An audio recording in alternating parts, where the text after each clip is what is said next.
Doctor ইউনূসের যুক্তরাজ্য সফরে 5টি অর্জন এসেছে, যে অর্জনগুলো অত্যন্ত গুরুত্বপূর্ণ। আসলে আমাদের প্রধান উপদেষ্টা ডক্টর মোহাম্মদ ইউনূস গত 2024 সালের 5ই আগস্ট শেখ হাসিনা পতনের পরবর্তীতে 3 দিন পরে 8ই আগস্ট বাংলাদেশের রাষ্ট্র ক্ষমতার প্রধান হিসাবে তিনি দায়িত্বভার গ্রহণ করেন, প্রধান উপদেষ্টা হিসেবে। তারপর থেকে এই ইংল্যান্ডের সফরকে কেন্দ্র করে তার মোট 11 মাসে পদার্পণে তার 11টি রাষ্ট্রে তিনি সফর করেছেন এবং প্রত্যেকটি সফর আমরা মনে করি তার সফল হয়েছে। ডক্টর ইউনূসের বিশ্বব্যাপী যে একটা এই গ্রহণযোগ্যতা রয়েছে এবং তিনি যে বাংলাদেশের যেভাবে এই বিশ্বব্যাপী বাংলাদেশটাকে এগিয়ে নেওয়ার জন্য চেষ্টা করতেছেন, এটি অত্যন্ত গুরুত্বপূর্ণ। এবং ডক্টর ইউনূসের হাত ধরে বাংলাদেশ আগামীর দিকে কিন্তু এগিয়ে যাচ্ছে এবং উন্নত বিশ্বের সাথে তাল মিলিয়ে চলার মতো একটা পরিস্থিতি কিন্তু তৈরি হচ্ছে। যেহেতু 5ই আগস্ট শেখ হাসিনা এই বাংলাদেশ থেকে তার আওয়ামী দুঃশাসনের বিগত 17 বছর ধরে যে এই বাংলাদেশটাকে যেভাবে তিনি তলাবিহীন ঝুড়িতে অর্থনৈতিক শূন্যতায় রেখে গিয়েছিলেন, সেখান থেকে ডক্টর ইউনূস এই ভঙ্গুর অবস্থায় হাল ধরার পরে কিন্তু বাংলাদেশটাকে আস্তে আস্তে মোটামুটি একটা ভালো দিকে কিন্তু তিনি নিয়ে গেছেন। 4 দিনের যুক্তরাজ্য সফরের শেষে আজ শনিবার 14 জুন দেশে ফিরেছেন প্রধান উপদেষ্টা ডক্টর মোহাম্মদ ইউনূস। প্রধান উপদেষ্টার এই সফরের গুরুত্বপূর্ণ কয়েকটি অর্জনের কথা উল্লেখ করে একটি স্ট্যাটাস দিয়েছেন প্রেস সচিব শফিকুল আলম। শুক্রবার রাতে নিজের ভেরিফাইড ফেসবুকে প্রোফাইলে দেওয়া স্ট্যাটাসে তিনি বলেন, যুক্তরাজ্য সফরে 5টি আমাদের যে অর্জন হয়েছে, এই অর্জন সমূহগুলো হচ্ছে: 1 নম্বরে রাজা চার্লসের কাছ থেকে একটি মর্যাদাপূর্ণ পুরস্কার গ্রহণ ও ব্রিটিশ রাজ পরিবারের প্রধানের সঙ্গে 30 মিনিটের একান্ত বৈঠক। এটি জুলাই আন্দোলন ও বাংলাদেশে ঘটে যাওয়া যুগান্তকারী পরিবর্তনের একটা স্বীকৃতি স্বরূপ।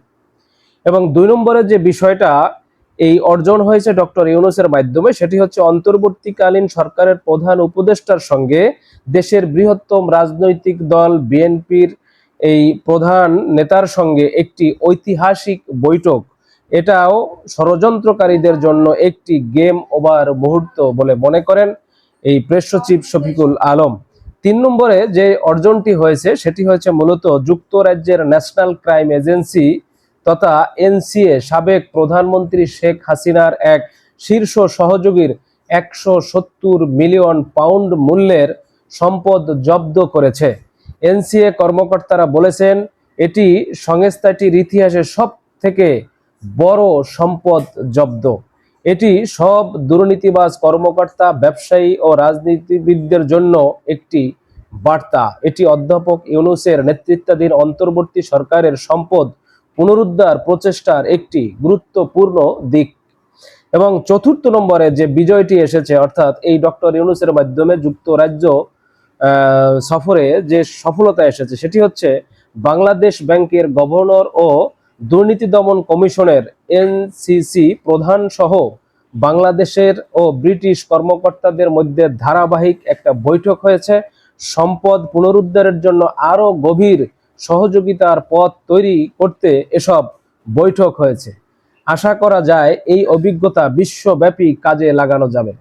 এবং এর পাশাপাশি আরো একটা বড় কিন্তু সফলতা এসেছে, সে সফলতাটা যেটাকে 5ম নম্বরে তিনি উল্লেখ করেছেন, সেটি হচ্ছে রোহিঙ্গা সংকট সমাধানের ব্যাপারে নতুন একটা আশার সঞ্চার।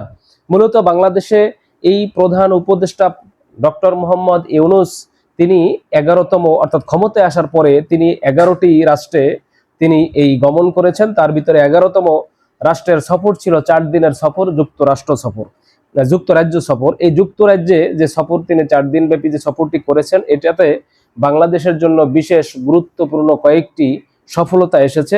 আসলে ডক্টর ইউনূসের সফলতা মানে বাংলাদেশের জুলাই বিপ্লবের সফলতা, নতুন বাংলাদেশের সফলতা।